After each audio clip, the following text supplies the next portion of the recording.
I'd like to welcome you guys to session 3 of our 6-session workshop on ranking and renting websites. For some admin notes, I'd like to ask you guys who haven't scheduled consultations yet to go ahead and schedule those unless you're waiting until you finish all of the training or at a certain point in the training, and then you plan on reaching out to me. If you are planning on delaying the consultation, I would also appreciate you letting me know, and I'll give you the slide deck afterwards, but let me go ahead and paste the, well, see if it works. I'll try to paste this into the chat box now so you'll have that handy. Okay, so if you haven't scheduled a session with me yet for your consultation, please go ahead and do so unless you, again, are waiting until to some point in the training, and that's fine too. In fact, you can delay it as long as you want to. It's just that I want to make sure we're all on the same sheet of music as far as our objectives and to answer any questions you may have at any point in the course. And if you're not already in the private Facebook group and this is the first time you're tuning in or whatever, I encourage you to join the private Facebook group. Just email me at willie@williecrawford.org, and I'll add you to the private Facebook group. I don't have the URL handy right now. Just email me, willie@williecrawford.org, and use the subject in your email, one of your students, and that'll jump out at me because I get so much email that I scan my email first before I dig into it. So use the subject line, one of your students, or one of your rank and rent students, and it'll jump out at me.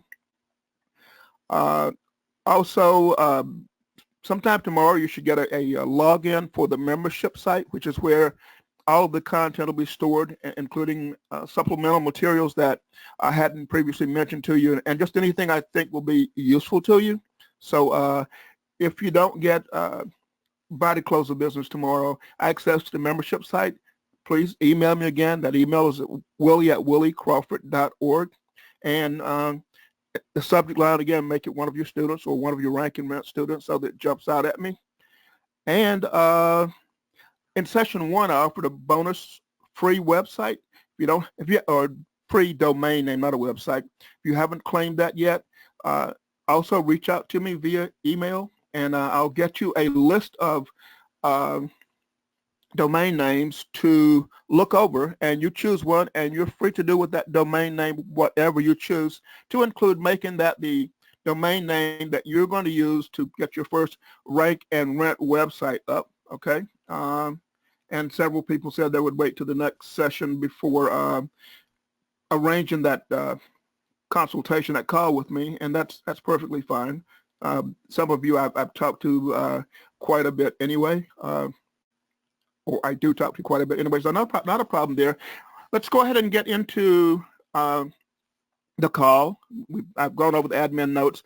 One of the ways that I actually sometimes use to find domain names that I hadn't covered with you or didn't cover with you previously is I use a platform. It's a software as a service platform called PR Rage, and my friend of about a dozen years, Walt Bayless, who is a software developer in Australia, he developed this platform. He's a domainer too who has numerous websites that are ranked and rented, and he first created this software to help him with finding domain names that are already ranked in the search engines, but they're part of GoDaddy's auction database. And what I mentioned in the previous session, I think it was 2, that every day roughly 100,000 domain names drop. That is, they aren't renewed by the previous owner.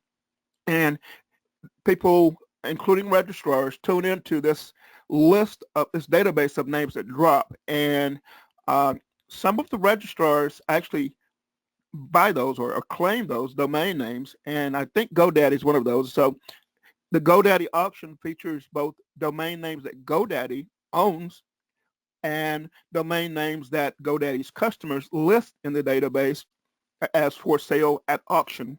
And a lot of times when they list them for sale at auction, they list a buy now price, so you can bid on it, or you can just click the buy now button and buy it. And so you can look through the database at the PR Rage site. Let me see if I can pull that up real quick.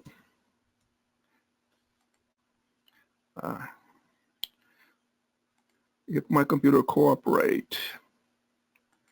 I want to show you that though. Although I'm going to ask you to go and look at the site on your own after this. That'll be part of your homework. There we are.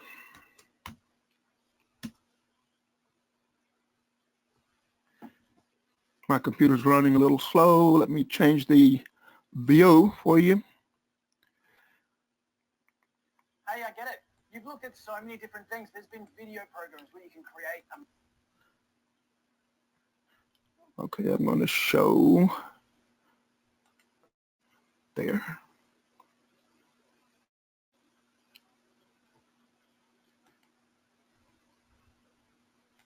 Okay, you should now see the website. It should show Walt Bayless there in a video, and his headline is "Powerful Software Grabs Powerful High-Value Domains for Pennies on the Dollar that you can flip for upfront and recurring profits." Now, what this is a software as a service that you can subscribe to. I think it's $19 a month right now, and what this does again is it taps into GoDaddy's database and lets you sift through all of the domains that are on auction at GoDaddy. You enter a number of parameters. You can specify that you only want to look at .com domain names, whatever. I'll let you read through the site afterwards, but you specify what you're looking for as far as domain names, whether you only want domain names of a certain maximum length, whether you want a certain top level domain like .com, .org, .net, and you set a number of other specifications for it. And then when you click the submit button, it gives you a whole bunch of domain names with a lot of information about them. Scroll down and see if it, I'm not going to actually have you watch the video. I just want to show you it's on the page somewhere. There's a lot of demo videos there, but one of them, it gives you the returns, and maybe I shouldn't. The page is slow loading, so I'm not going to torture you by having you watch that. Watch me scroll through the page, but basically what you do is you enter a keyword and you specify restrictions on what you're looking for as far as a domain name is concerned. And when you click the submit button, it pulls up page after page after page of domains that are in GoDaddy's database that are up for auction. And you can look at this list of domain names, and it shows you what the domain name is, the top bid for the only domain name at this point in time. It tells you what the buy now price is if you want to just buy it, and it tells you a lot of data about it, like how many external links it has coming from other sites.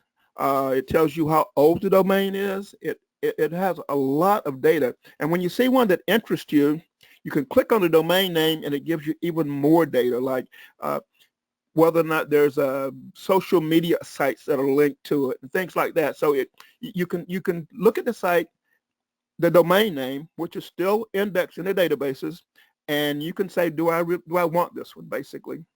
And you study it. You just sift through the data, and if you want it, you can buy that domain name right away. And there's people who buy a domain name for as little as like less than $10 that are already in the search engines, already indexed, have lots of links going to them, have page rank. They are, you can tell how old they are. You can tell lots of things about the domain name. So you can buy those. And the thing is that because the domain name wasn't renewed, the website itself is not there. So when people click on that, they're going to get a message right now saying, something, whatever GoDaddy or whoever threw up there saying, like, is this your domain name or something like that?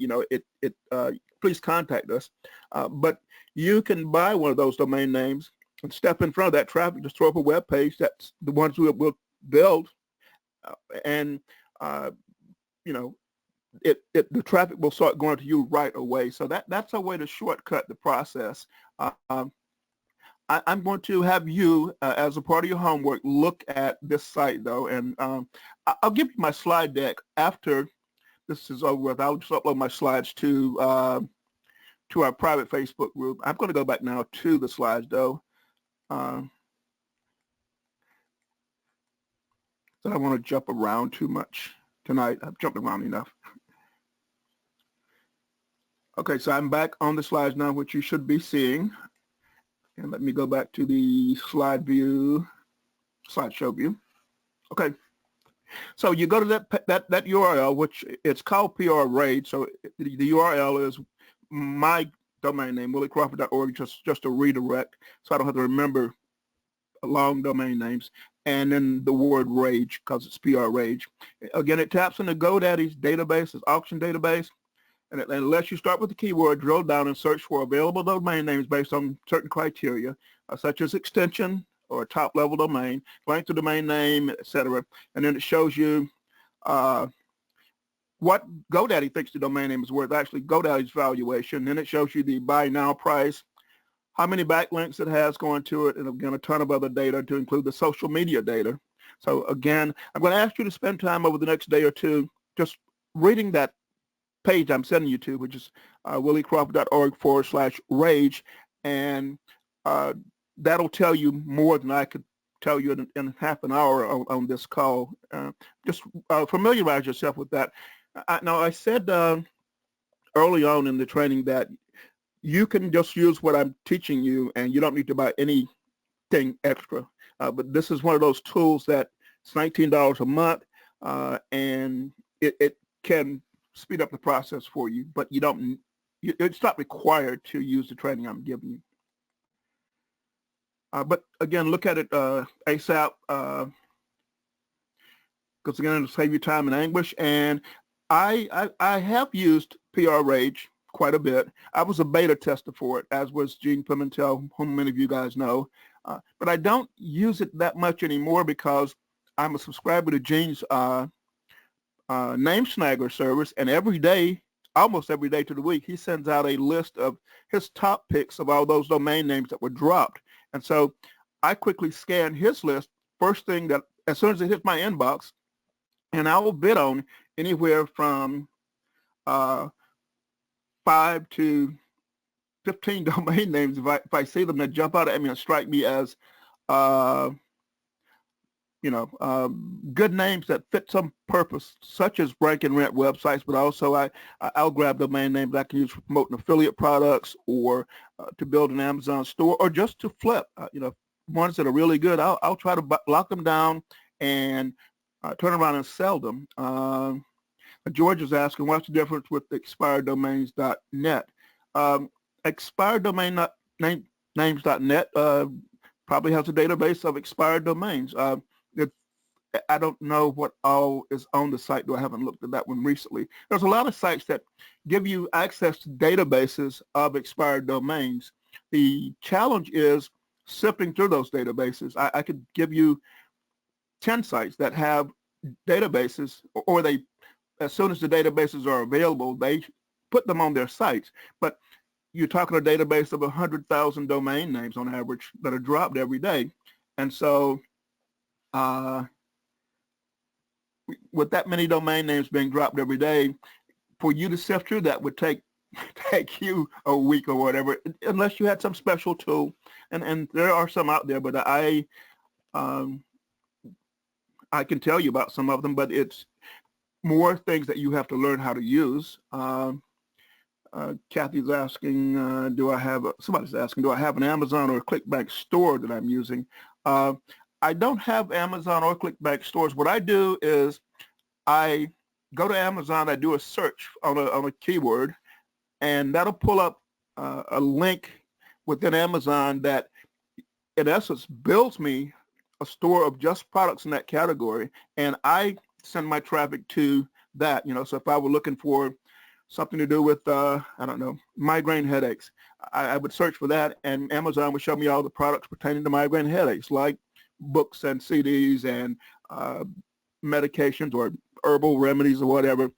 And I would point a site on a domain that's on migraine headache relief or whatever to that. Or I would build there's a platform called Meta Domainer that lets you just drop any URL into it, and it'll pull from Amazon's database all the products pertaining to that. So you can do that too. I didn't really get into Meta Domainer during the training here. That's another product that Gene Pimentel and a couple of others developed. I can't remember their names now. Gene Michael and one other guy. They developed this, and it's another monthly subscription.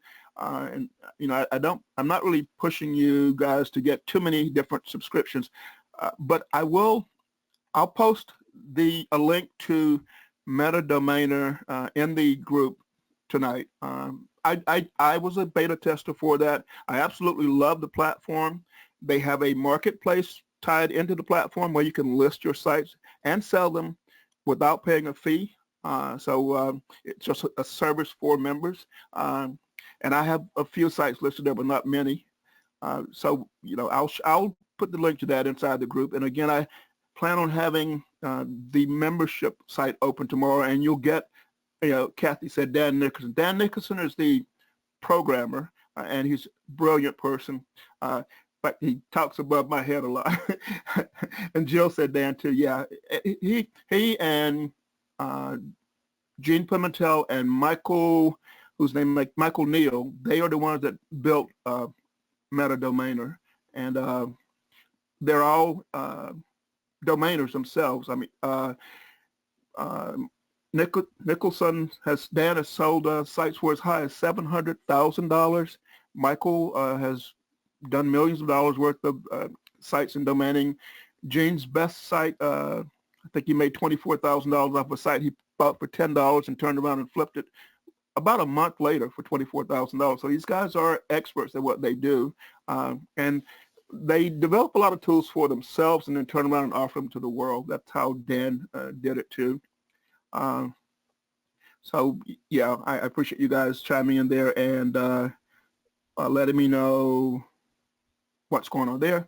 Okay. Okay. So we've covered ways that you can get domain names, and we covered basically 3 of them. One is to come up with a list of niches, and I recommend that you focus really on just one at first, and then a list of locations, and you combine the list of the 2 lists using that program I showed you, it word merge, and then you can go to any tool like Domain Hole or your registrar, and you can drop those domain names into the window. Like if you use Name Silo like I do, you could drop it into Name Silo and see if the .com version or whatever version is available, and it'll tell you and let you register right there at that registrar if you want to. You just tick the ones that you want and click register, and it'll tell you how much it's going to cost and let you check out. It can be that simple.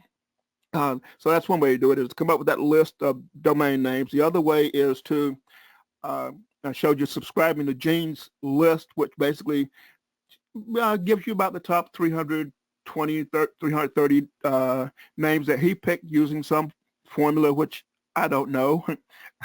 And he's probably deduced it or reduced it to a software, probably. I don't know. He said he spends several hours a day going through the list, but he knows what sells, and I've gone through a lot of his training, and so I rely on him. So I look at his list, and I if you're fast, you can bid on certain ones and they don't go, but certain ones like if it's the list has chiropractors or optometrists or dentists or car dealers or whatever, realtors, some of those go really, really fast. And so as soon as Gene's list hits your box, or as soon as the lists are dropped on whatever site you use, if you're not fast, as soon as you try to lock it down, it's gone. I mean, they go within like minutes some days. And so every day I'm watching my inbox to see when that list hits my inbox, and I'll drop whatever else I'm working on, and I'll focus exclusively on skimming through that list and trying to find domain names that I want to grab, either to build rank and rent sites on, or to build out as my own properties, or to sell, to turn around and flip. Okay. Uh, but anyway, now that you have that domain name, let's look at building a website and beginning to rank it. And I want you to learn and understand the process first, and then most of you, or many of you, are going to want to do all the tedious work. So you can outsource it, and you can outsource it fairly inexpensively, especially if you go to countries. If you outsource to people in countries where the wage level is fairly low. Like I had virtual assistants, full-time virtual assistants in the Philippines, for example, who were like $300 a month. And that $300 a month was for them to work 40 hours a week, which, what is that, 4 times 4, 160 hours a month for $300. So I don't know, you did the math there, but that, I know the average salary in the Philippines is fairly low. It's below $300 a month, I'm sure, because otherwise they wouldn't let you hire them for $300 a month. Although a lot of these virtual employees, you hire them, but they may have 4 or 5 other people that have hired them too, because you're not using them anywhere near capacity. So they work on your project, they work on someone else's project too. That's the way it goes a lot of times. And they're home babysitting and cleaning the house or cooking or doing whatever, taking care of family members. So it's a good thing for them. You can hire workers from India too. The Filipinos and the Indians speak perfect English. The Indians, they speak the Queen's English, so you wouldn't want to hire them to do anything that's like voice or whatever if you want an American-sounding voice on the a recording. But the Filipinos, they were an American colony from 1898 to the 50s, when we gave them their freedom, and their schools, their government, and everything is modeled after the American model. So they are Americans at age, if you will, and they understand the American society and the way we do things. They do some things differently. They do have different customs, and so in probably session 5 or 6, the next session, I'll cover things to look out for in hiring virtual workers and outsourcing, because if you're not very clear on what you expect, set clear expectations, it'll come back and bite you. And I know several people that, they told me, oh yeah, I outsourced here or there and it didn't work out. I had to fire that person, or they stole my property or whatever. There's ways to avoid that, and I'll cover some of those in the next session, okay? So I want you to understand the process, and then I encourage you to outsource. I don't want you doing all this techie stuff, okay? Now, there are 2 different types of websites we're going to talk about, and one is a direct response website, or what most of you think of as just a regular website. If you're out there on the internet surfing and you go to a optometrist or a podiatrist or a car dealer or veterinarian site or whatever, you expect to see a certain type of site, and that's one type of site that we'll look at you building. The other type of site is a directory style website. That site features more than one business, and one of you guys asked me about that today. Ask if you can build a site that services more than one business. The answer is yes, and I wanted to take you over and show you how one of those sites look. Except I jumped ahead. Let me, you can tell I'm totally prepared today. Run to my slides. Let me get out of this mode and go to browser mode real quick. And I'm going to take you to a site called at chesterlawyer.com. chesterlawyer.com. Chester's a city in Pennsylvania, and this is a directory site that features lawyers, okay? So it says Chester Lawyer, and let me share a few things that are special about this site. Across the top here, there's just an ad that links to something that people who are looking for lawyers might want, which is credit repair. And if you click this link, it's just going to take you back to the main page because this menu is across the top of several other pages. The About or Contact just contains a contact form, which is right here. See, it has the same menu, but there's the contact form. And this is where you want people to contact you if they want to be listed in the directory or if they want to ask questions, and it just goes to your email or wherever you want it to go to, wherever you want it configured. If we go back to the main page, okay, this is the front page. This is what they see when they land on the site or when anybody lands on the site. This is a spot that you can rent out to one of the businesses listed in your directory, and you can charge them whatever you want for that. And in this space, you can put a photo, or I would put a video explaining what the business is all about. You know, if it was a dental office that I rented to, I'd want the dentist to have a video that tells what services he offers and shows the smiling faces of all the technicians and points out that they offer pain-free dentistry and they accept different types of payments and all that stuff. So this space is for one business in this directory to advertise and get their listing above all the other listings. Okay. Now, the model used here is to list all these businesses for free. You go to the search engine, Google, and you type in your primary keyword, which in this case would be Chester Lawyer, because you're looking for lawyers in Chester, Pennsylvania, in and around Chester, Pennsylvania. And Google's going to give you a whole bunch of returns. You highlight those search engine returns and copy them and paste them into Notepad, or any text editor. And then you're going to delete everything to do with all of those returns except for the business name and the address and a phone number. And then you're going to contact these businesses and say, I gave you a free listing in my directory.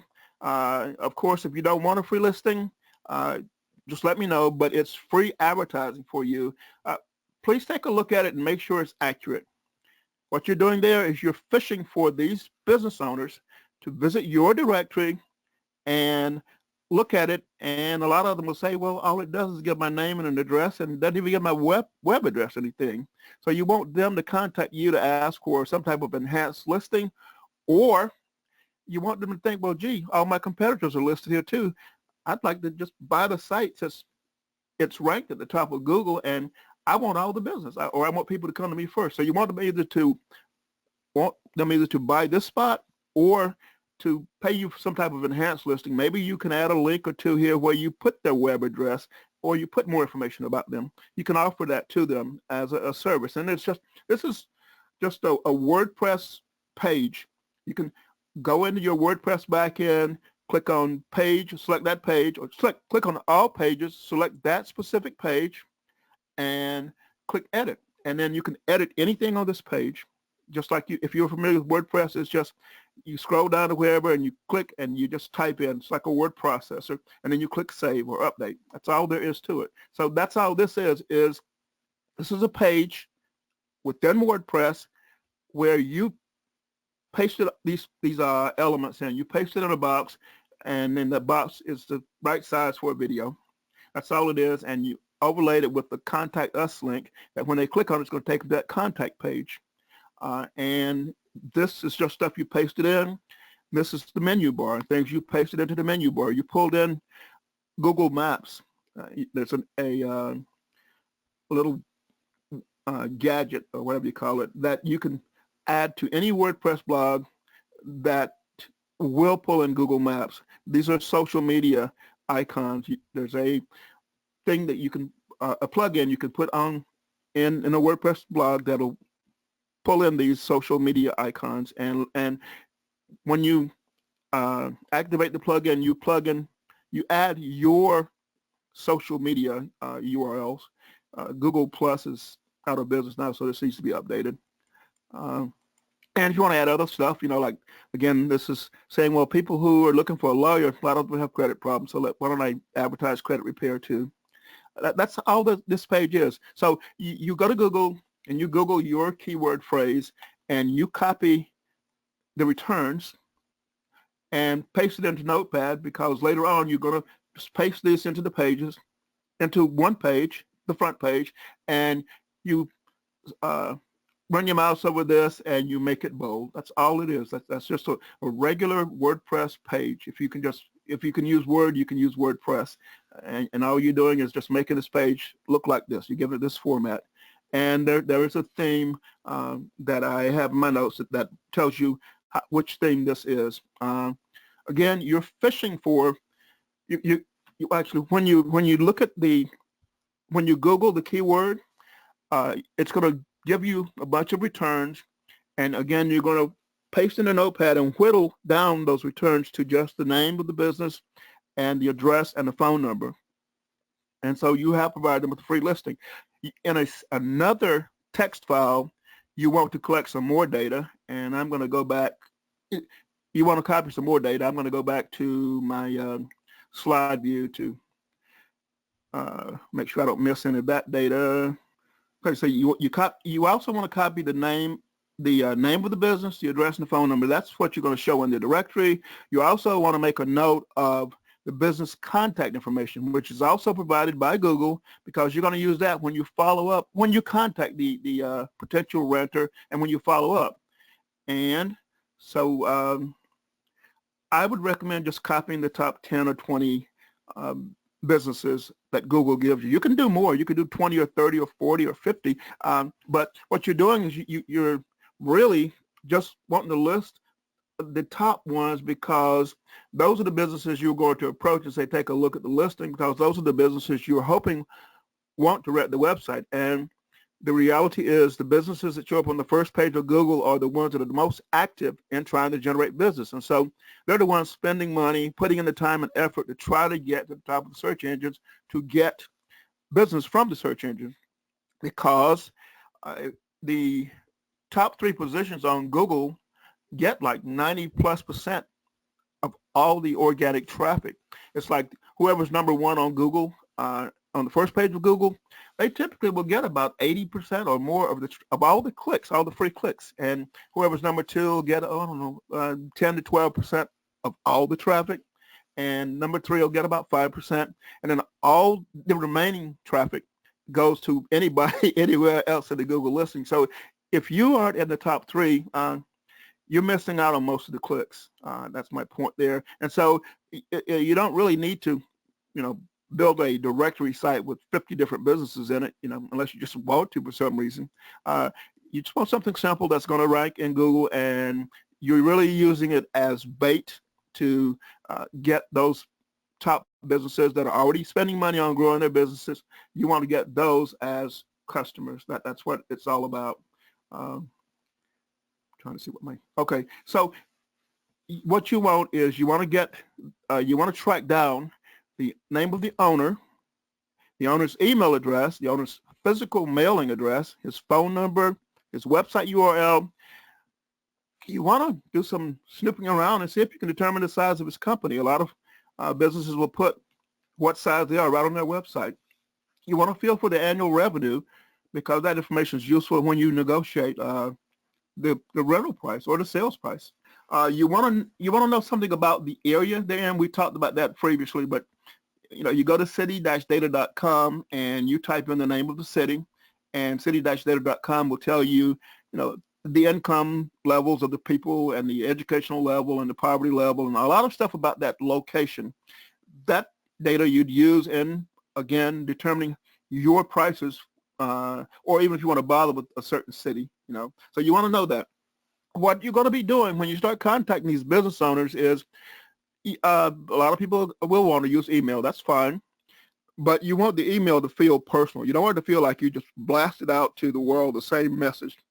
So you want to address the owner by name, and you want the owner's personal email address, not a gatekeeper or some email that goes to anybody in the business that happens to read email that day. You want their personal email address, if you can get it, the owner's personal email address, and the owner's name, so you can address them by name.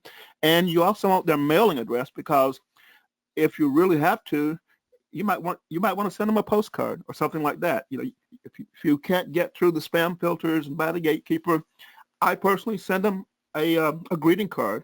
I use a company called Send Out Cards, and I compose a greeting card that says, hey, I've got a domain name that's perfect for your business. And I may even take a picture off the internet from their website of their business and put it on the front of the card. And then I talk about, how it's going to improve their business, how it's cheaper than pay-per-click to use my website as a lead generation tool. And I go on and on and on.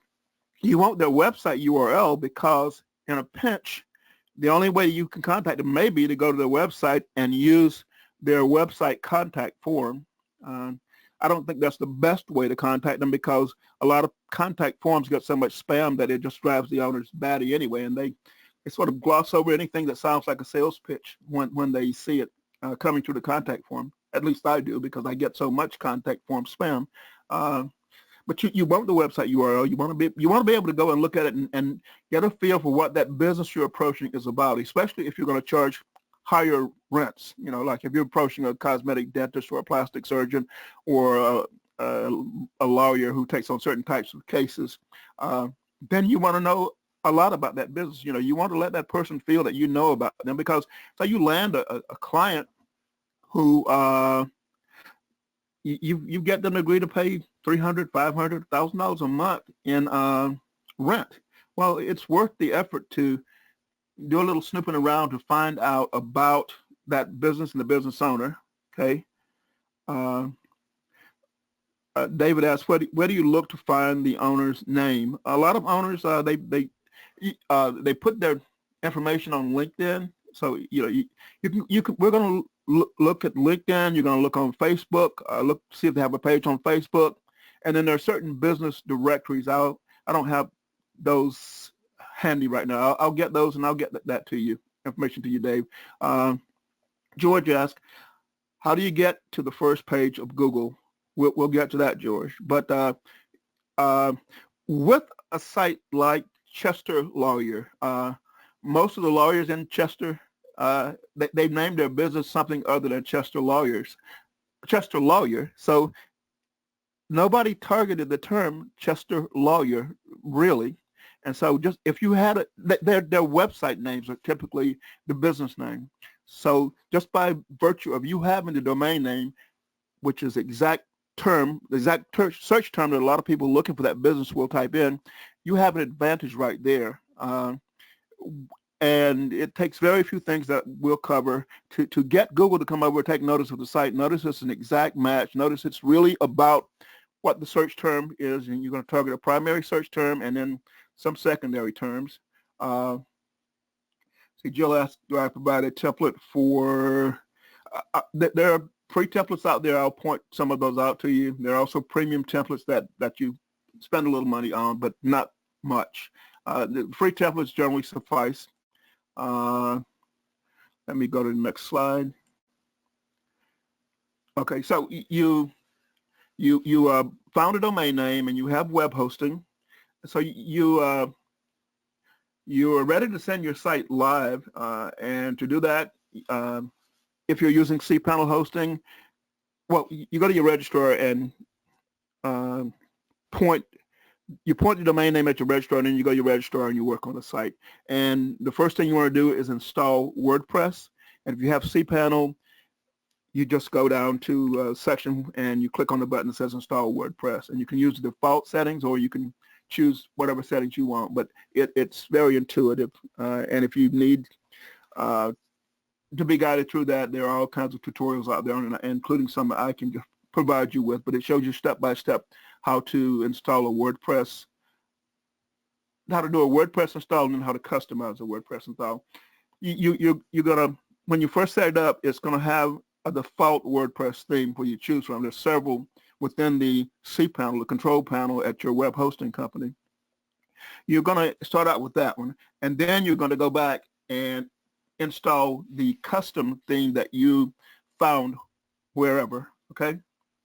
And so you can go to a lot of different places, and a lot of the sites, they feature free themes, and then they offer custom themes, and often the free themes suffice. So you could just Google free WordPress themes, and you'd find thousands you'd find hundreds of sites, maybe thousands, people set up these sites, give away free themes to attract people to build mailing lists and in hope of selling their premium themes.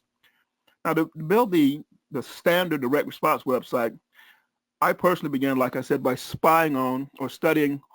I study what other top ranked sites are doing in my niche or my target niche. I do that because Google ranks those sites at the top of the search engines already for certain reasons. And so if you study the site, study the structure of the site, and one of the ways you study the structure of the site is you ask yourself, so what makes the site rank near the top of the search engine? What keywords they're using? What description are they using? What title are they using? And those are the meta things that are at the top of the page that you can set in your WordPress blog. And so what you do is you click on, well, I use Chrome, and I'm on a PC. On Chrome, you click on 3 little dots up at the top of your screen, and it'll give you a drop-down menu, and you click on More, and one of those options is View Source. So, and you view the source code, and right in the HTML code, it'll tell you the title tag they're using, it'll tell you description, and it'll show you the meta tags that they're targeting. You want to sort of copy what they're doing, and then you look at, you can use software or other tools and figure out how many links they have, how many inbound links they have pointing to their site. And often all you need is just 1 or 2 more external links than they have, or just 1 or 2 more, I don't know, pieces of content on the site, and you'll rank to the top of the search engine. Most of your business owners in certain spaces are not very search engine savvy, and again, they name their sites after their businesses. They don't name the site after what people are physically typing into the search engines. And so it's very easy to rank for local terms. You know, somebody in Orlando who runs a florist, they're probably naming it Dorothy's Flowers or something like that. They're not naming it Orlando Florist, or, you know, or Florist Orlando or whatever. So by virtue of you buying that, when somebody's looking for a florist in Orlando and they just type in Florist Orlando, they don't know the name of the business they're looking for necessarily, you're going to show up at the top of the search engine. So it's easy to rank for terms like that, where it's a niche plus a location, or location plus a niche.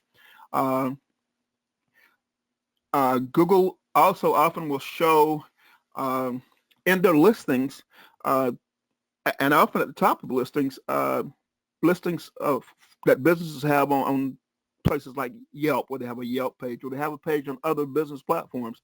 That tells you a number of things. One, it tells you that their business web page, if they have one, isn't ranking very high, because the Yelp page is ranking higher. And there's a lot of other platforms like that where people go to review businesses that they've visited, and they write reviews on those. So those review sites will often show up above the business's personal web page, because the business hasn't optimized their page. So you show them, look, you know, your site's not even on the first page of Google. My site's on the first page of Google, and you know, I'll rent it to you or sell it to you. You know, it doesn't matter too much. That's how you do that, though. And you look, often a site's Twitter profile, or business's Twitter profile, or business's Facebook page will rank higher than their personal or business web page. And so as you type in those search terms, a lot of times that's what you'll see. And that tells you that they're trying to get business, or else they wouldn't have a Twitter profile or a Facebook page or a LinkedIn page, but they aren't very good at what they're doing, because, you know, it's just obvious. And so that's how you rank higher than they do. Actually, the very easiest way to get a site ranked on Google is to create a very short, fairly short video that targets the search term. And when you put that video on YouTube, on a YouTube channel, you use your keywords in the title somewhere, and you use it in the description somewhere, and you use it as tags when you optimize your video. And right at the beginning of the description of the video, you put the URL for the business. And so when Google, who owns YouTube and is constantly crawling YouTube, looking at everything on YouTube, when Google sees that one video that in the description points right to your target website, your website you want to rent to a customer, Google goes and spiders that website. But Google also sees that its baby is pointing to that website, and that in itself will give that site a boost. But more importantly, it makes sure that Google sees that website and makes a note to go back and check it frequently. And so just a short video pointing to a website that can be anything, can be a couple slides, or you could take one slide and show it and talk for 2 minutes about the topic or the business, and upload that to YouTube as a video. You don't have to have motion in a video. You could show one slide and talk, and as you record it using something like Camtasia or any screen capture program, and you save it as a video and you upload to YouTube, and YouTube sees it and follows the links in the description back to the site, and bam, you're in Google. And then you want to do things to push it up in ranking. I mentioned you can use software to do that. I don't bother with software anymore. You want links from authority sites, and I didn't mean to click, but news sites are considered authority sites. So if you do a press release using one of the free press release sites, and you get your press release out there, you can also buy press releases from someplace like PR Web, but Google constantly scans these press releases, reading them. And so just by virtue of a press release being on a news site or a press release site, you can rank up actually above the organic listings. Google often shows the news sites before it shows regular websites. And so having a press release on a news site gets you noticed by Google really fast, okay? So we've talked about locking down a domain name, then installing WordPress on it, regardless of whether you're building a directory style site or a standard style site. With both sites, your homepage on the site will actually be the front page of your WordPress blog. So you on a WordPress blog, you create two types of posts. One is a page, and that page, is intended not to change that much. And then you can specify when somebody lands on your site, when somebody types in a URL for your site, where they land, and you want to specify one page as your home page, and you'll tick a little box saying make this my home page, my default home page. And when anybody types in that URL or finds that site, they're going to land on that page. If it's a directory style site, you want that front page to be your directory listings, just like I showed you with Chester Lawyer. You want that to be your front page. If it's a standard style website, you want it to look more or less like your typical, what you think most people think of as a typical web page, your typical sales page or home page or index page. It's a page, and you can actually, with WordPress, create that page in a HTML editor if you prefer doing it that way. You could take any web page that's already out there, copy the HTML code, paste it into WordPress, and as long as you're in the text mode when you paste it in, WordPress will render that as a page or as a post. So, but you need to paste that HTML code while you're in the text mode in WordPress. When you make posts to WordPress, you have two choices. You can have text or visual. Visual gives you what you see is what you get view of the page as you're working on it. Text, it's showing text, so it's showing you the code behind the page too. That's the difference. And to paste HTML code from, let's say somebody gives you a web page to use, and they give you the HTML code, you can just paste that into WordPress. But if you want to just create a page from scratch, some people prefer being in visual mode, where when they paste the picture in or they write some text in, and they format it, bold or italics or whatever, and center and all that. They want to see what it looks like on the page. A lot of them will go in visual mode for that. It doesn't matter which one, you can switch back and forth. But you want the front page of your WordPress install to be your home page. And again, if it's a directory style site, that home page will be the page showing the directory listings. If it's a standard style site, it's going to be what most people would think of as an index page for a website. For both styles, you again want to locate appropriate themes. Um, and you need to spend some time, and I'm going to give you this as a homework, sifting through directories that offer free WordPress themes. And again, there's thousands of them. That's what this warning says. And there's millions of different themes. I spent hours after hour after hour after hour banging my head against the wall, trying to find a theme for some websites. And for a couple that I wanted to copy, I went to the person who owned the site and said, "Where'd you get this theme? Or what's this theme called?" And they told me what theme they were using. For some sites, there's a link across the bottom of the page if they're using WordPress. It says "Powered by WordPress," and it'll give you the name of the theme. And they're doing you a favor there.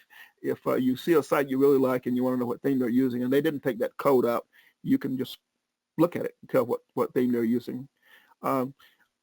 Again, visit these sites and look around, and they'll most often offer free themes, and then they'll offer premium themes. And the premium themes a lot of times are no better than the free themes. And so look through the free themes first.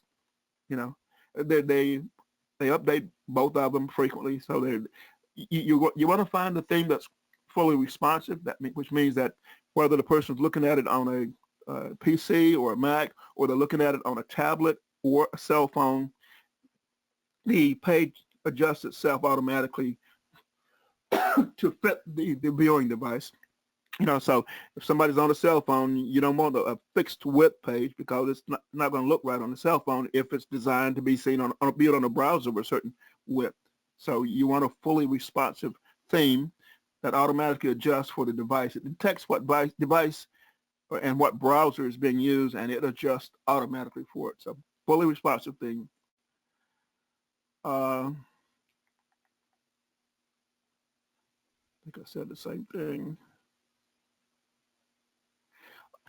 After you build that home page, you need some other pages on your site, and in your menu, which is you can create a custom menu in the back end of WordPress, and you add whatever you want there. You could put about us, and then you link to a page that's about us. You can have contact, and you link to a page about that. You can have one that is your a product catalog. You can link to whatever you want. You know, you can have one that's a just label it press, and whenever somebody from the media tries to contact you and they visit your website, that page would have stuff that the press would be looking for, like press releases and Q&A sheets and how to contact you for interviews and things like that. So off your homepage, you link to whatever you want, and that can include blog posts. You know, so you can have posts that are linked to off the homepage, but I don't recommend that you link to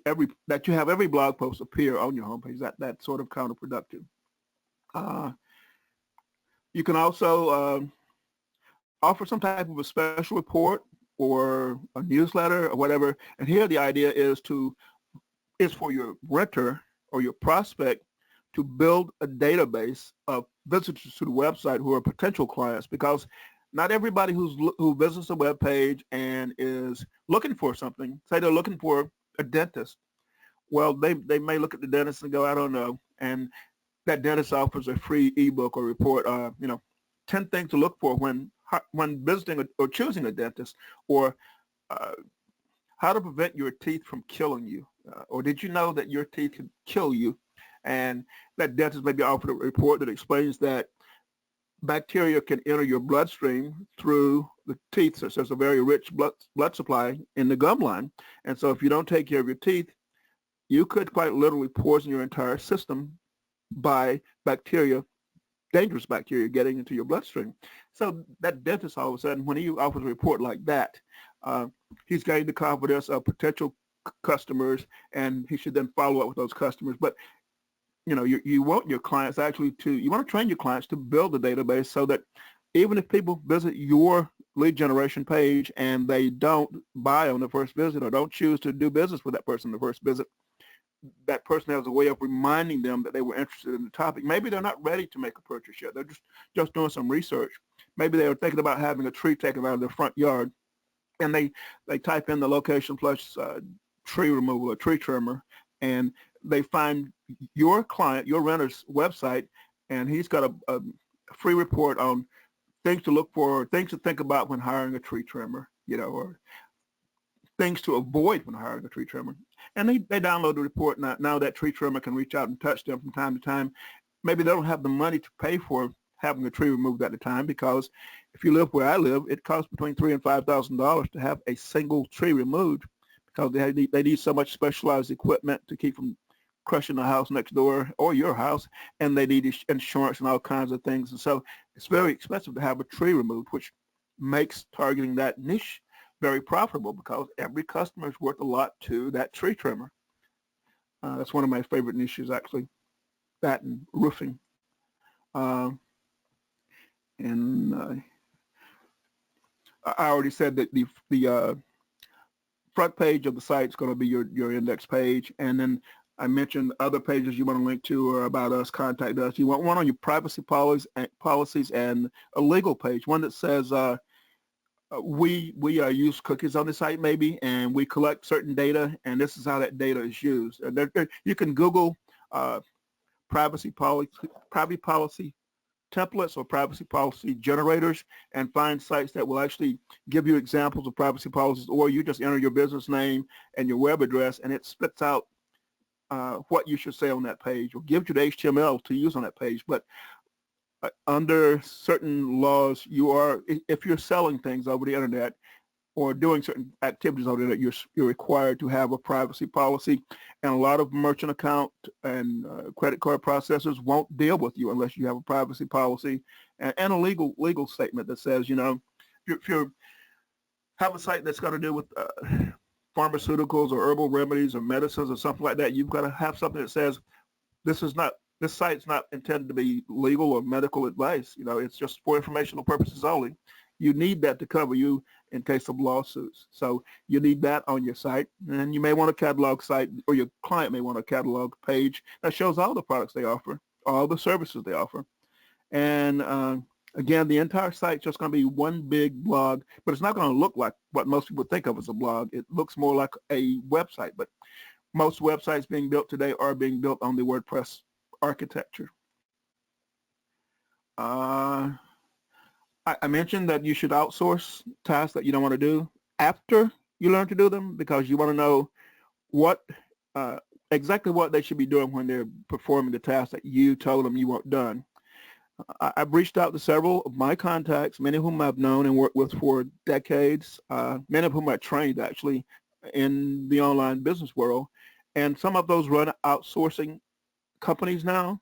And some of them I've spoken on seminar stages with, and we've talked about everything that they offer and, how to best deal with them. And I've asked several of them to offer you discounts on their services.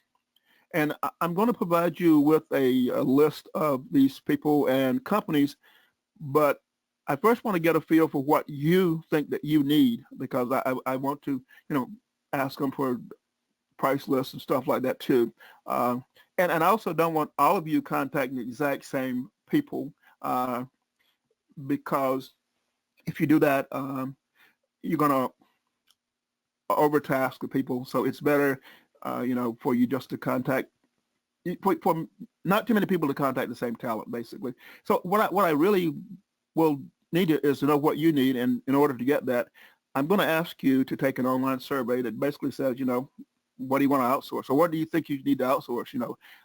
Article writing, graphics, everything to do with the website, installing the website, managing the website. What do you think you need? So I'll ask you that in a survey, which I'll get to you in the next day or two, or next couple of days. I'm still refining it. There's an art to creating surveys where you don't want to ask leading questions, because then people give you the answers that you indicate you want, and I don't want that. I want you to tell me what you want or what you think you need. And so that's a little tricky. I'm going to get to the questions in just a few minutes, because that's going to answer a lot of what I'm seeing in the question box. And I'm almost finished with this anyway, I think. I'll also provide your outsourcers and you with some checklists that says do this, do this, do this, do this in order to, set up the things that the clients need. And so I have those step-by-step checklists. I was an aviator in the military, and I learned the way to not land with your gear up or not to blow up something on the airplane is to follow a step-by-step checklist. So I'm very much a step-by-step checklist person. And I also spent time as an instructor where my job was to teach people to do very complex tasks. And so I know how to teach too, although it may not be apparent. So this survey is going to confirm what you need and tell me what to provide to you. Let's go ahead and wrap up the next session, and then I'll get to the questions. Next week, we'll pick up with looking at some of the pitfalls involved in outsourcing. Again, I've talked to people who said, outsourcing just didn't work for me. I couldn't find the right employee. I'm going to cover how you find the right virtual employee, and we'll look at how to crank up the process of ranking your website. I mentioned, the video on YouTube and getting some backlinks and optimizing things. We'll look at how to really ramp that up next session too, because that's important. Because when you approach people, your approach is basically going to be, I noticed that you're in this space, and I have the #1 ranked site on that subject. And you want to say, would you be interested in using that site? Whether it's to rent it or to buy it, or we'll work on the wording. I'll give you some exact wording that you can use if you want to, although I prefer you put it in your own words. But you sort of want them to, I want to rent the site, but if they don't want to rent it, then you want to ask them, well, how much do you want for the site just to buy it outright and get rid of all my competitors on a directory style site, or how much do you want for the site? And typically you charge some multiple of the monthly rent, and I will look at that. But you charge what you think the person can afford to pay and is willing to pay, and so there's some art to it. You're sort of feeling the person out as you negotiate. That some of you are familiar with negotiating, others aren't. And we'll look at the following week. We'll look at firming up your list of potential tenants and beginning to reach out to them. I mentioned that as you look through through Google, you're looking at who in that niche is targeting your keywords, who would be ideal renters or buyers for a site.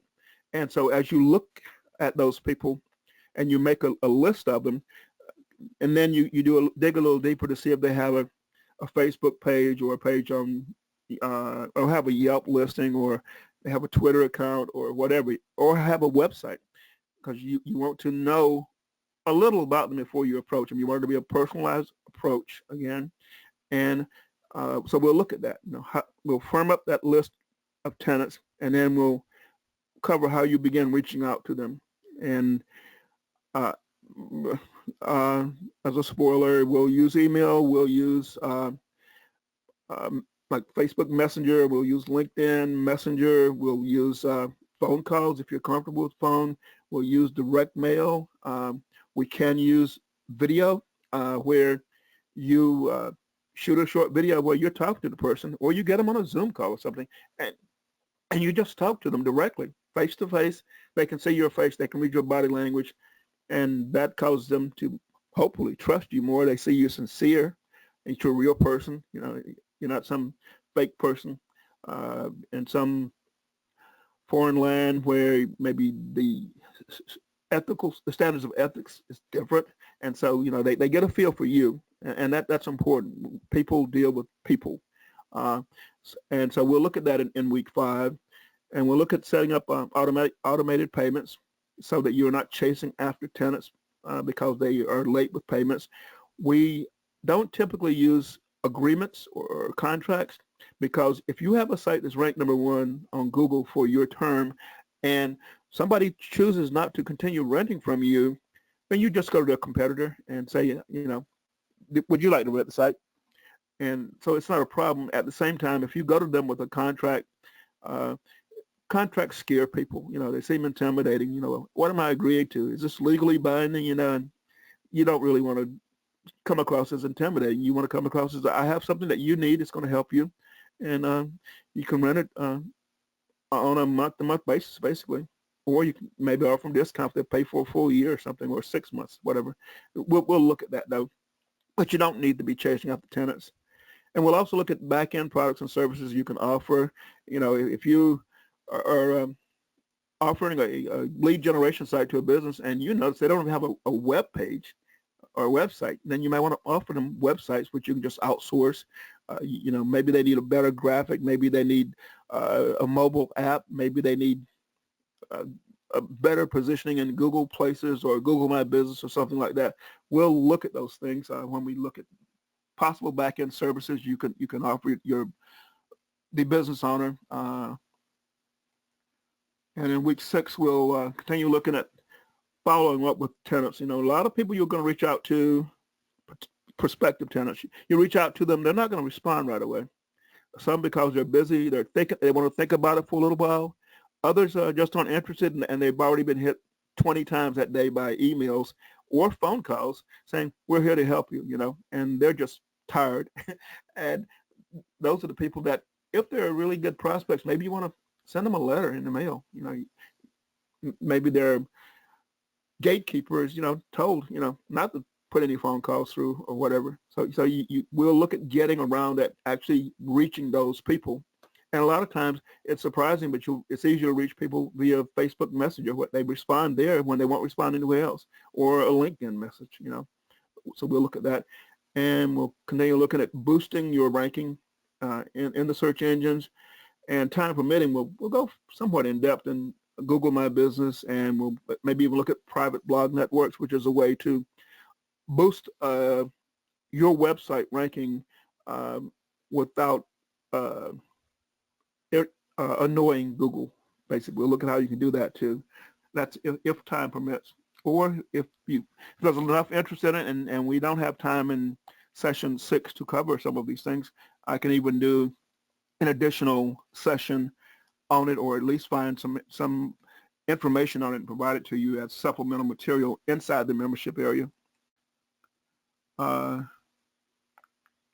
Briefly, to begin with right now, to begin ranking your site, once we get the site installed, you can look at different templates. This is where I got some of my templates from. It was Gene Pimentel provided those, and I'm getting all kinds of notes, but I got some from Gene. He has a course called Domain Profits Boss. The course is like $37, I think, and it's like 5 courses on all aspects of domaining, from renting domains. He doesn't go too in-depth in renting. He goes into more flipping and buying and selling, including some where you buy it one day and flip the domain name the same day, which is extremely powerful.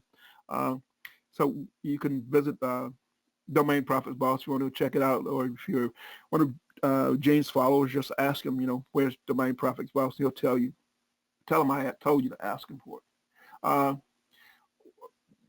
To get started ranking the site, you may want to add some content to the site so that when Google spiders a site, they see that it's not just one page or too shallow a site. So maybe you put some articles on, as blog posts, and Google will see those. And you don't have to write the articles. You can find public domain content on the site, or you can buy private label rights articles, or people give you free private label rights articles. I can give you private label rights articles on lots of subjects. Just ask me if I have any of them, and if I have them and I have permission to give them away, if I didn't write them, I'll give you the PLR.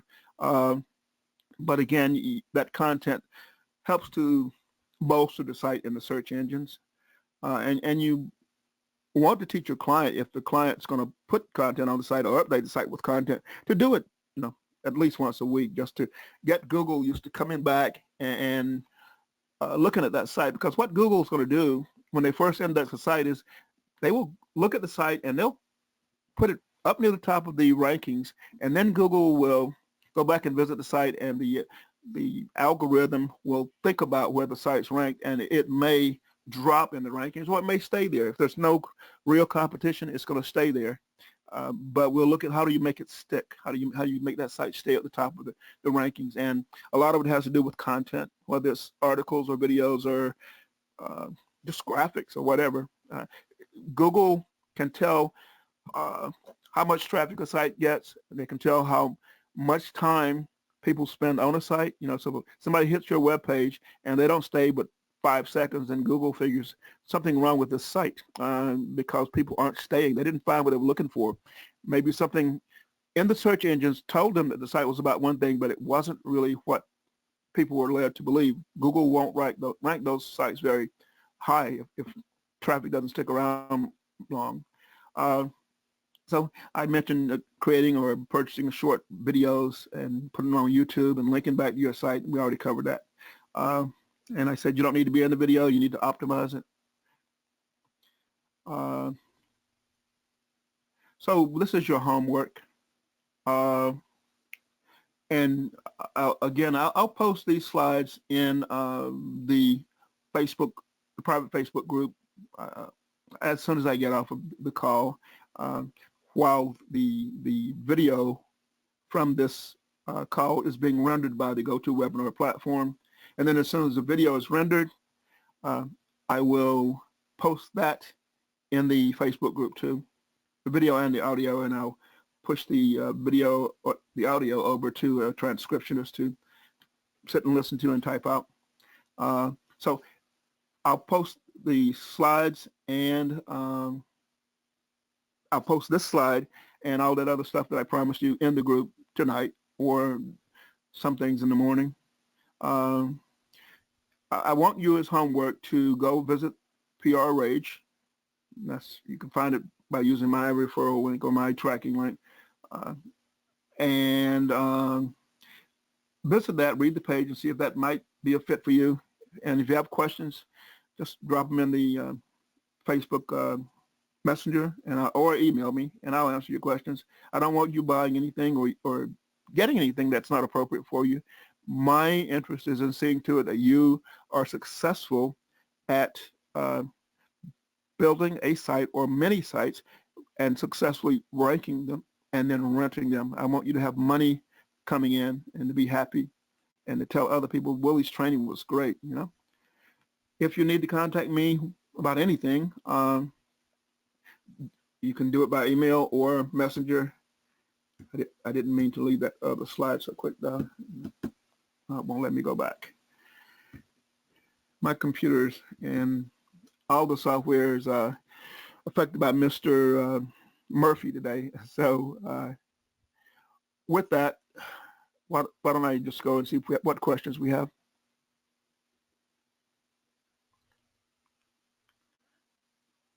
Questions.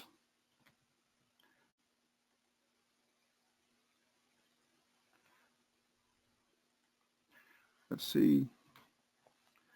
Jill asked, if we do a traditional style website, what do you put on it?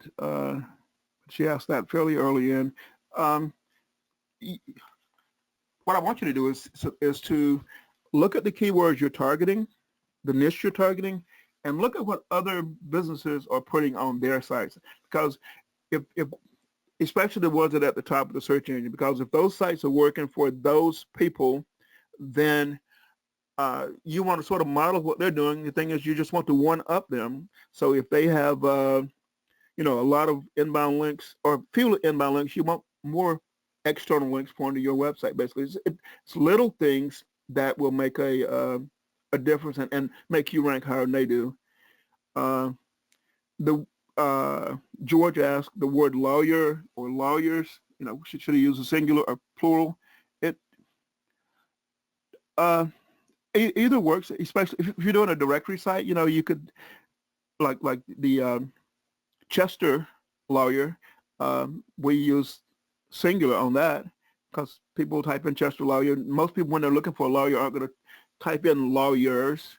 But if one is already gone and you want that domain name, you may want to add an S to it. And it's the same thing with a lot of domain names. Maybe you want I don't know, uh, Sacramento tree removal, but Sacramento tree removal is taken. And so you may want to use tree removers in Sacramento. You may want to use modifiers because the one that you really want is not available. So you can still rank for the primary keyword in the search engine and have a domain name that's not an exact match. You may or may not take the number one position with that. It's easier when you have an exact match. But if you can't find the exact match, then you take the next best thing. And that's what a lot of your businesses you'll be dealing with are doing. They couldn't find the exact match they were looking for when they registered, they started their business was gone. And so they chose something else. And if you're buying and renting or selling expired domains that have been recently dropped, okay, the business that wanted that name when it wasn't available, they don't go back and check again. Most business owners don't. And so you're basically reaching out to them and saying, hey, that domain name that you were trying to get long ago is now available. It's perfect for your business. And so they don't know that beforehand. You're making it better. I mean, you're telling them something. You're making their lives better and getting them. A lot of people, if they know the business name, or if they know the business name and say the business name wasn't available as a URL, then you're doing them a service if you tell them that their business name is available. But to tell them that the niche plus the location is available is I think really powerful. Reagan asked, which is better, standard or traditional? Standard, the website, or a directory. Um, it depends. If it's a city or an area of a city, like a borough, the Bronx in New York or whatever, or Queens or Manhattan or Long Island, you might want a site that lists all of the hairdressers or all of the exterminators, all the whatever in that area. And if your model is that you're going to charge or offer enhanced listings, then the directory site can certainly make you more money than a traditional site, because you can, if you charge all the people for their listings or get a lot of them to take the enhanced listing, then that's very powerful. John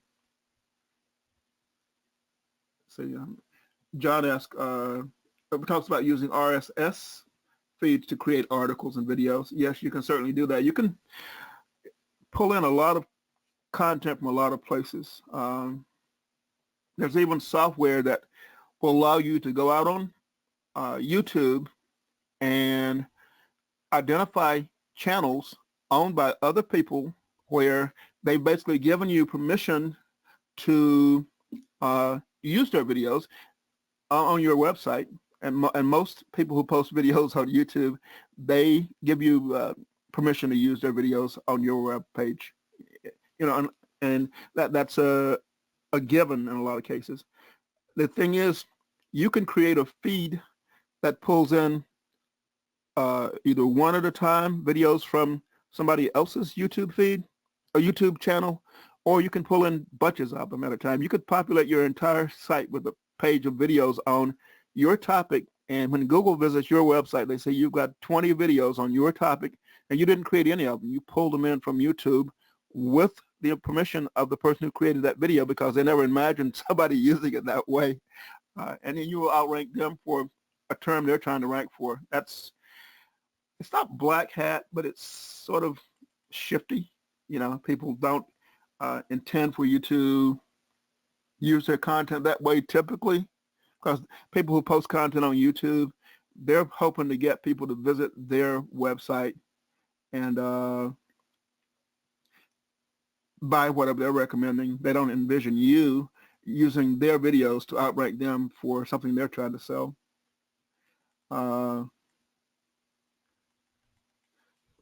Bill shared the URL for the group. Thank you, Bill. William. And so if you don't know where the group is, you can do that, or you can just email me, Willie at williecrawford.org, and I'll get it to you. It's a private group, but it's not secret. So if you type in rank, rent, retire, you should be able to find it that way too. Although there's other groups out there that own ranking and renting websites. None other that I've seen that are named Rank, Rent, Retire though. So that should show you the group. Actually, there's two groups that I've created on that topic. One is free, but it's not for students in this training. It's actually designed to make people want to take the training. And the other one is the one for people in the training.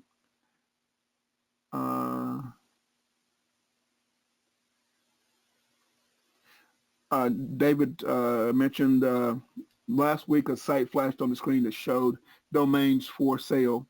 David, that's that page I have on my rank. It's at rankrentretire.com / and then the numeral 1.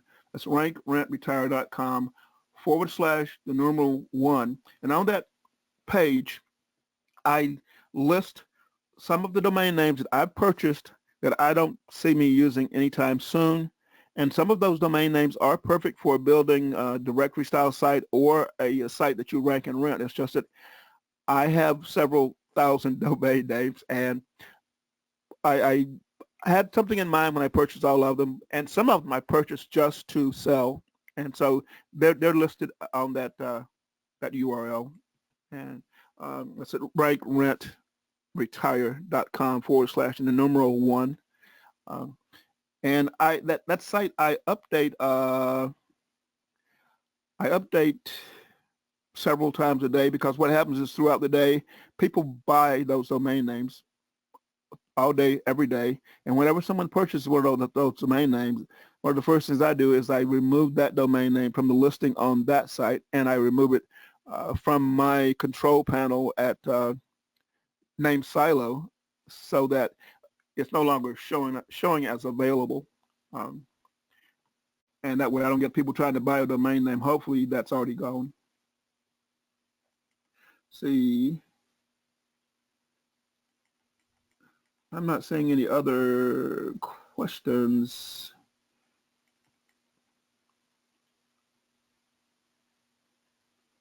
Just people indicating they want to outsource a lot of things. So why don't I go ahead and, William mentions Manta, and that's manta.com. That's one of the sites you can use to spy on other businesses. And there's a number of them that I'll look at my notes, look through notes, because I have lots of sites that you can go to and find out almost anything you want to about businesses. That the sites will give you data that's a matter of public record, basically, or data that the business provided to the site to be included in their database. So the information is out there if you know where to look. And Dave was asking, where do you find the owner's name?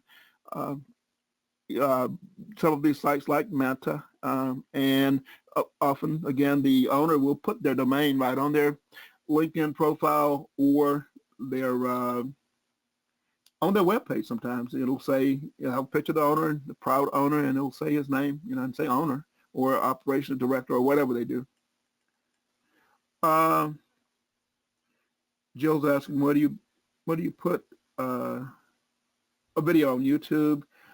I have several channels. You can put it on your personal channel if you want to, but if you're going to dive deep into a niche, say you're going to create a YouTube channel and dive deep into the topic of dieting or some disease or whatever, you may want a channel that's just on that topic.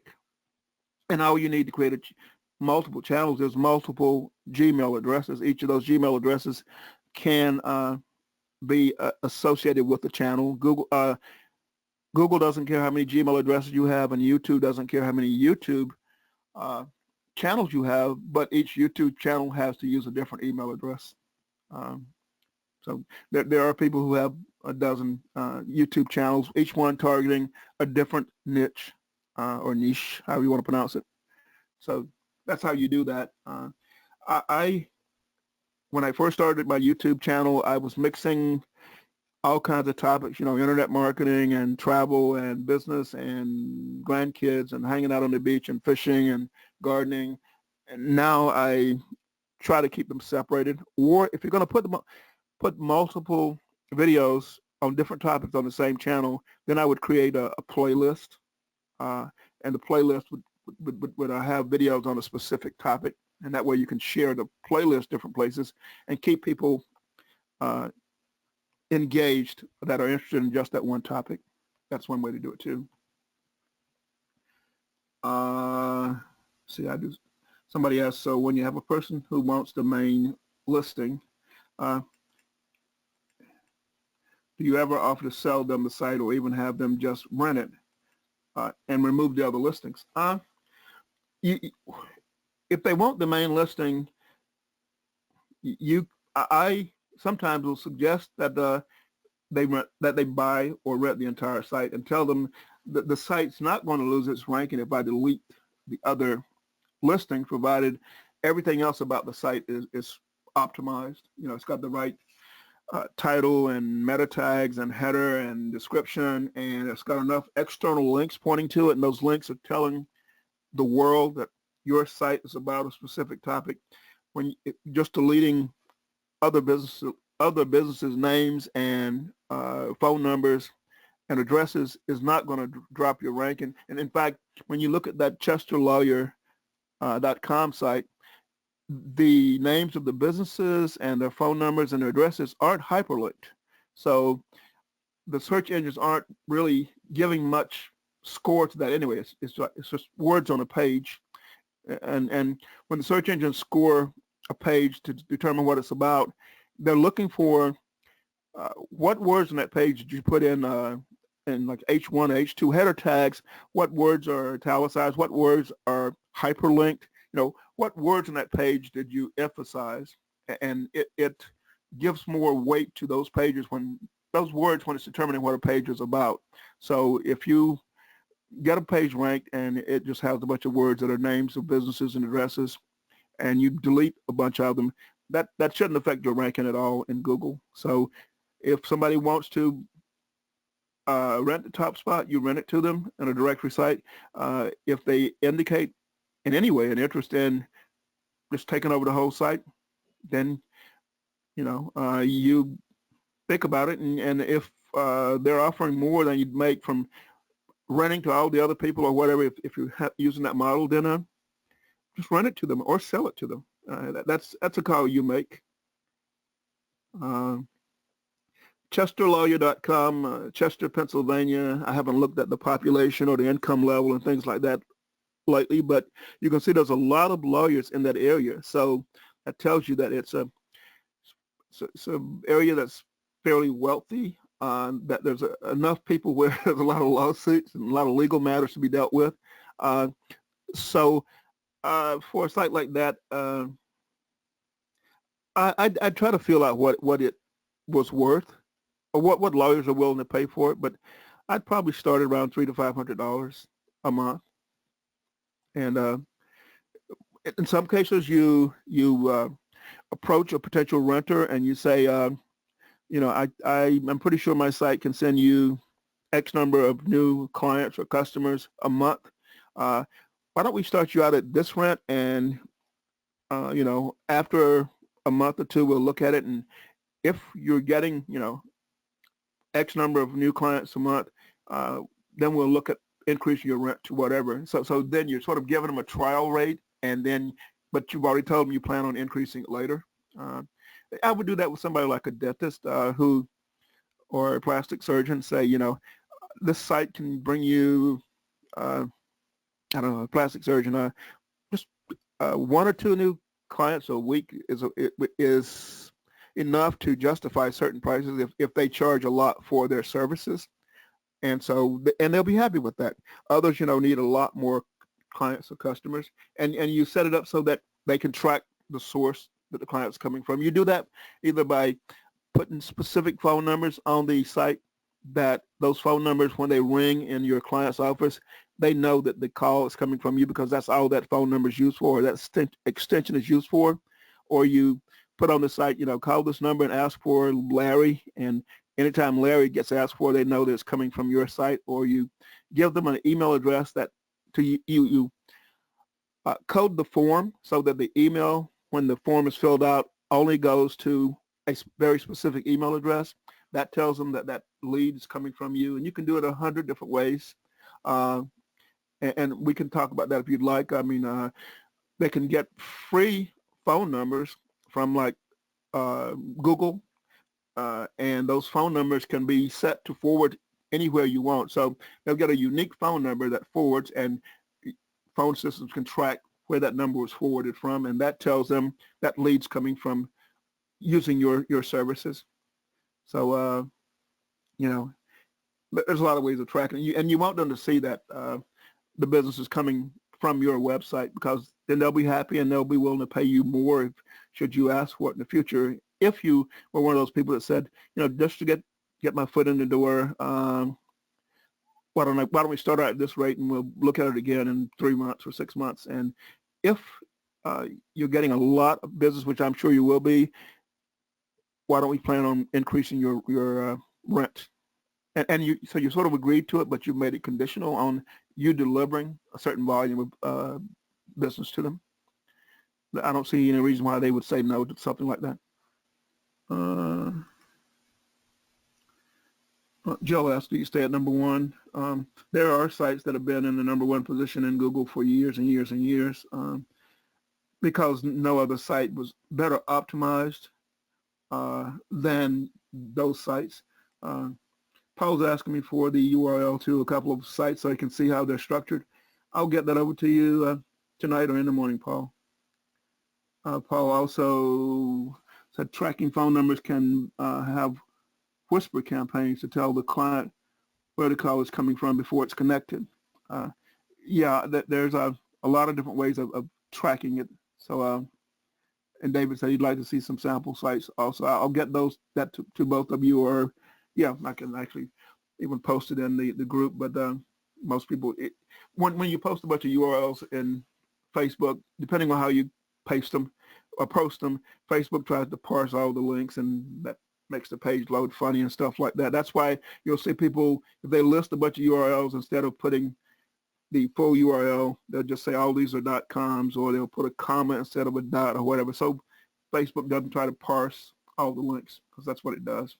Because it wants to see if you're posting about some place that it's banned, and it doesn't want those links anywhere on Facebook. So they block certain links for that reason. Reagan asks, does the current lockdown affect rank and rent business? There's businesses that are struggling, and some of them won't open their doors again. I mean, certain restaurants or nightclubs and certain businesses in the services industry may not open, but the majority of businesses will open again after we bring the virus under control, either with a vaccine or just preventative measures. I mean, there are certain viruses that have been with us for over 100 years, like certain flu viruses. It's a normal part of life, and so we'll survive this epidemic or pandemic, but certain businesses won't, certain types of business won't. And don't ask me which types of business, because I don't know. I could just guess, but the businesses that plan on being around know they need to advertise, and some of them are actually gaining market share now.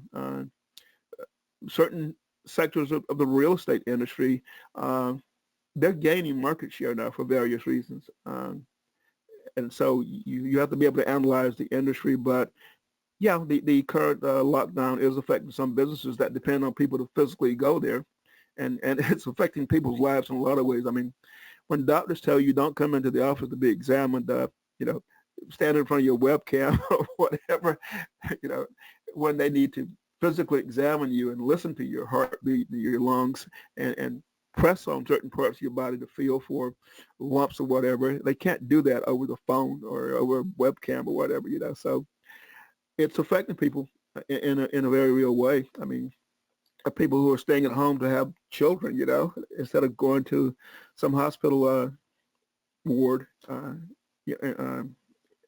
It's affecting us, yeah. But that means you need to target initiatives where immediately you need to target initiatives where, or short term, where it's not they're not impacted, or where they're looking to the future and saying, well, if I take action now, I'll be better positioned in the search engine. I'll have more customers and clients. Or they're building a database of prospects. And so they understand that, you know, this won't last forever. You know, this too shall pass. And so they're still building, they're filling their pipeline with prospects. So it's just a matter of asking yourself which ones are being affected by the current lockdown. And a lot of places aren't locked down. I live in Niceville, Florida, where we're not under a lockdown. We're encouraged to stay home. But I go out and exercise every day. I just practice social distancing, and I take my mask with me. Any other questions? Okay, I'm going to go ahead and wrap it up so that I can let the video render and download it, and I can get a bunch of other things uploaded to the group. Things like the slides from tonight's presentation. We will be here again for the session 4 next Thursday, starting at 8 o'clock Eastern, and I look forward to seeing you then. If you have any question whatsoever that comes up between now and then, feel free to reach out to me via Facebook Messenger. I'm on Facebook every day, too much, and or email. Email comes to my phone, to my iPad, and to my email inbox. So I'll see it no matter where I'm at. Eventually, I don't sleep with my cell phone, and I don't stay on email all day, every day, but I do check it periodically. So I'll get back to you as soon as I can. And with that, I thank you guys for your attention and for joining us tonight. Take care and stay safe out there.